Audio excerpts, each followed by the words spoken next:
ever happened to you? Your mom walks in when you're still asleep and opens up the blinds and the sun leaves a third-degree burn in your retina? Makes you wonder why Dracula isn't a morning person. Because his mom scorned him! With that being said, the horrifying feeling of having to break your beautiful dreams is the first thing I think of when I think of school.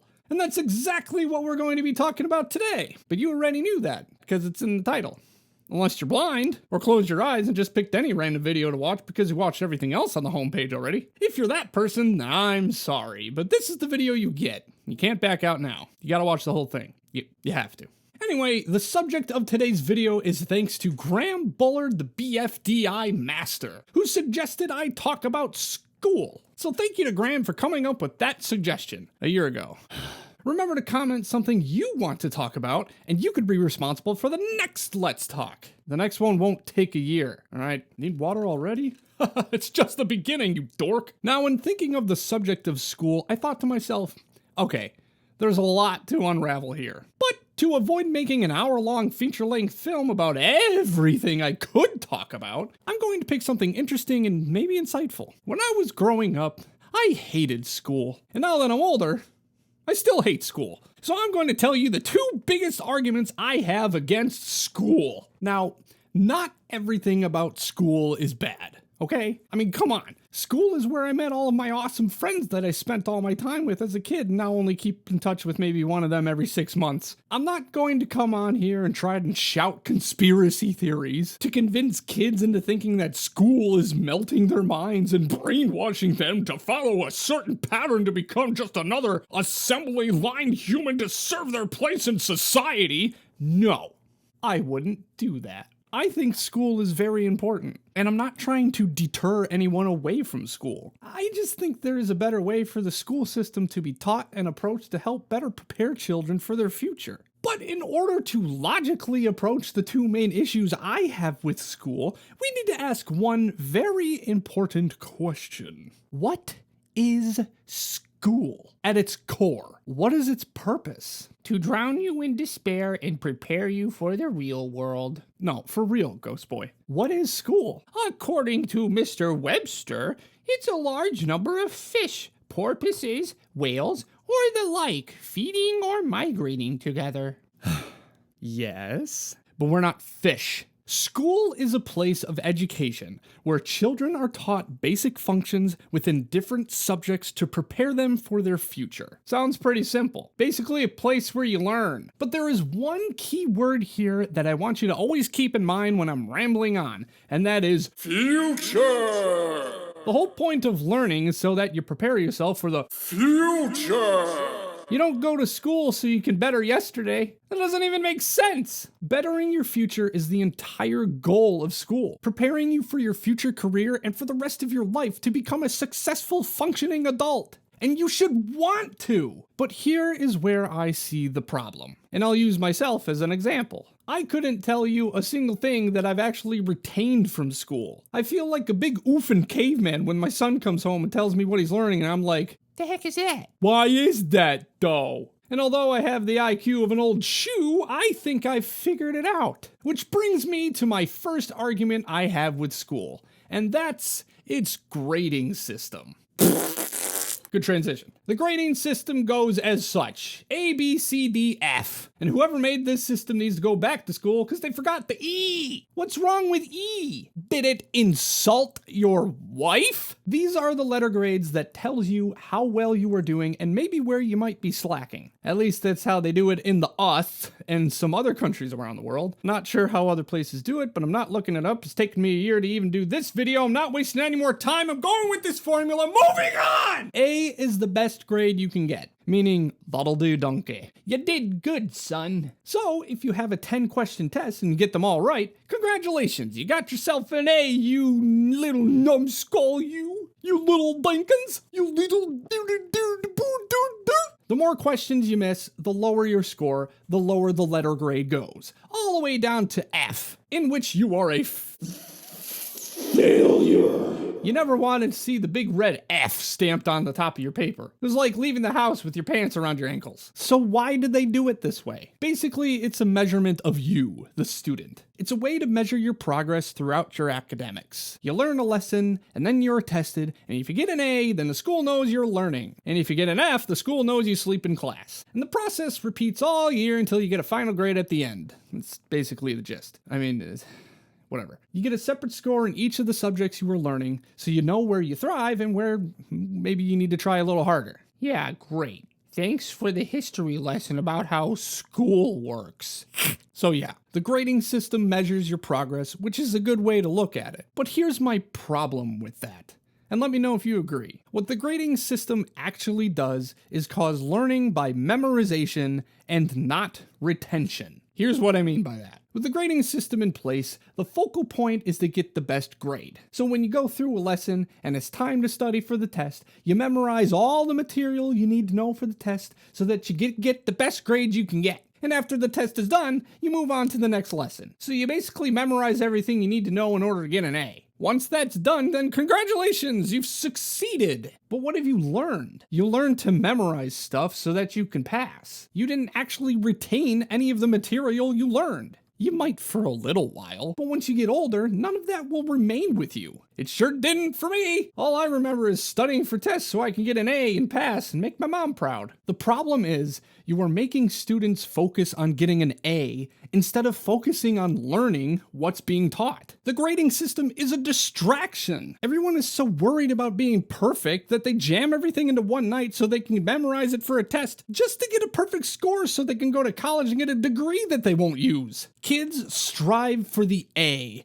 and that should never be the focal point. It's wrong. The focal point should be, do you understand what you're learning, why you're learning it, how you can apply it to your life, and why that's important. Getting an A is not a parallel to how much you have retained from the material you were taught, and if you believe that it does, then I'm sorry, but you have been horribly, irresponsibly misguided.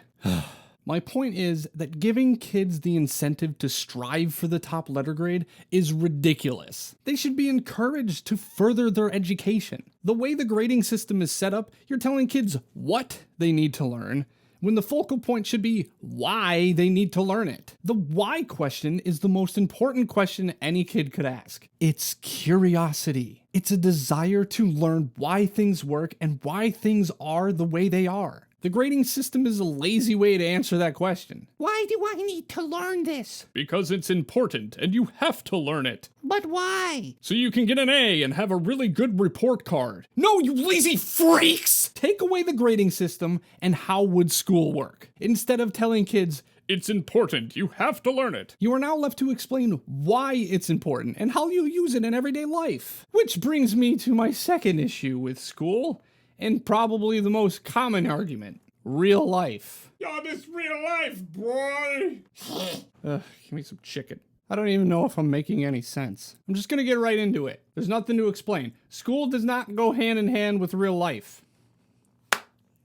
Cool. I'm not going to go into the whole thing that schools should be teaching things that are relevant to when you get older and dive headfirst into life as an adult. On one hand, yes, they should do that to an extent. But it's been talked about by, I don't know, the entire population of the universe, by Texas.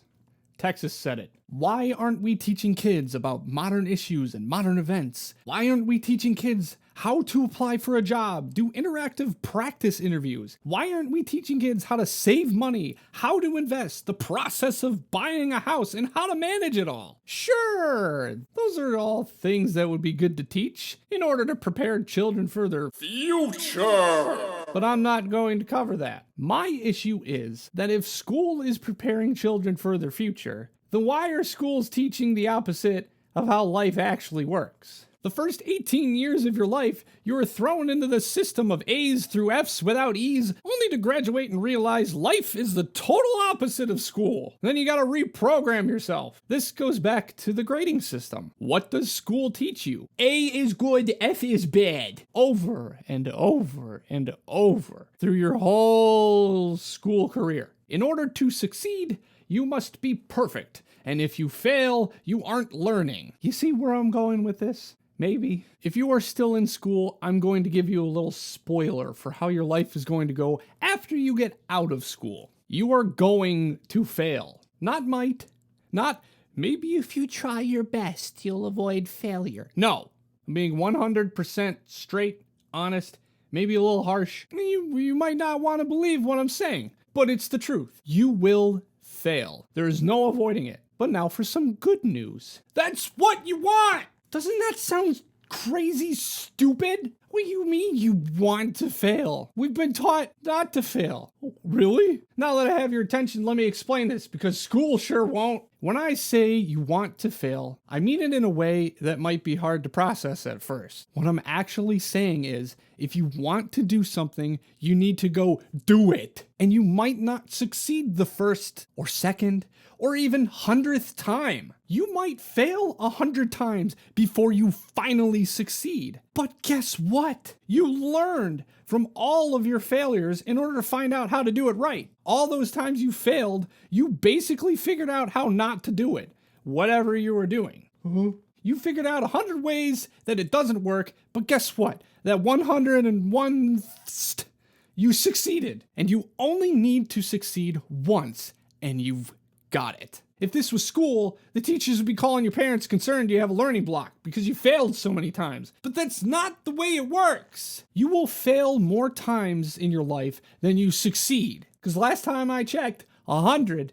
is more than 1. At least I retained that from school. Thanks, school. This is where I feel school falters. They invoke a system where it seems that you have one chance to get the best grade you can get, and failure isn't an option. Well, it is, but then you have to do the whole year again. There's two different kinds of failure. The good kind, where you continue to learn and grow from as long as you keep going at it. And then there's the bad kind of failure, where you don't try at all. The way I see school is that it molds you to believe that you have to succeed no matter what. And failure is a bad no-no thing. They don't teach you that failure is a way to learn too. They instill fear that if you don't succeed, you fail and it's over. You can't change it. The big red F is in permanent marker. And that carries over to life. You go into life thinking you need to succeed and you have to prepare so hard for something, and the fear of failure is so powerful that you end up not going after what you want. You end up not chasing a dream